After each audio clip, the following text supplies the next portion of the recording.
You probably never expected to hear the words chicken and nuclear warhead said in the same sentence. Yet, nevertheless, this is a story about chickens and nuclear warheads. The atomic bombings of Hiroshima and Nagasaki during August of 1945 were the final acts of the Second World War, but they were also the catalyst for a global nuclear arms race and the start of the Cold War. The onset of the atomic age captured the imaginations of Western popular culture, with film, television and literature adopting the atomic punk motif and portraying a futuristic but dystopian vision of how post-nuclear life might play out.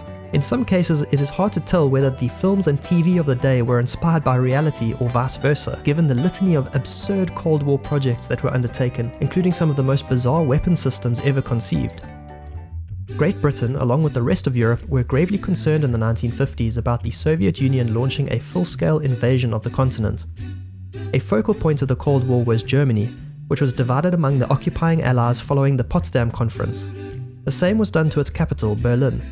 The tension between capitalist West and communist East was immediate, although the infamous Berlin Wall only went up in 1961.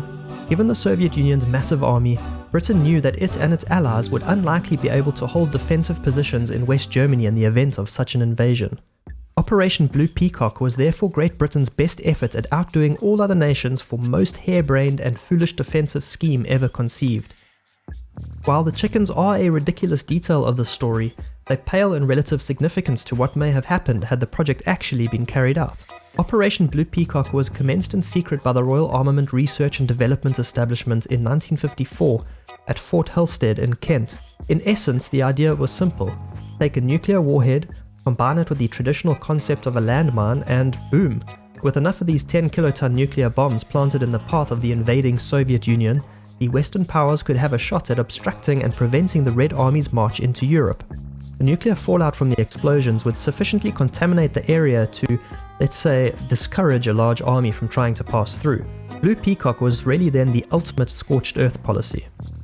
The mines were designed to detonate in 3 instances. Firstly, if tampered with, since the landmines would be left unattended in the event of a retreat. Secondly, on an 8-day timer, or thirdly and finally, by remote control. These were not the typical landmines you are probably imagining in your mind's eye. These were massive nuclear weapons comprising a large metal casing with the warhead inside and weighed a touch over 7 tons. In 1957, the British Army ordered 10 Blue Peacock landmines for use in Germany.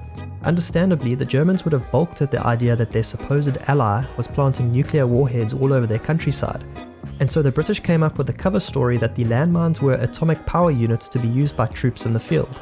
There was, however, one small problem, which was that when buried, the cold temperatures during winter were likely to prevent the detonation mechanisms from working properly. There needed to be a way to keep the mine's components warm enough to continue functioning during the cold winter months.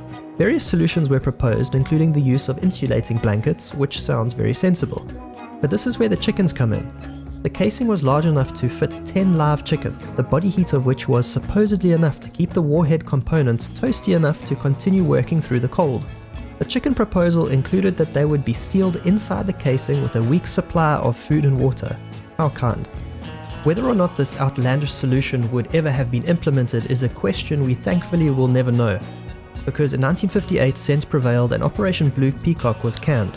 Detonating the nuclear warheads would have left kilometers-wide craters in Europe and a large part of the continent uninhabitable due to nuclear radiation from the fallout. Even if they never had to be used, the fact that Britain had buried nuclear bombs in the land of its ally was a situation the British Army and government would rather not have had to explain.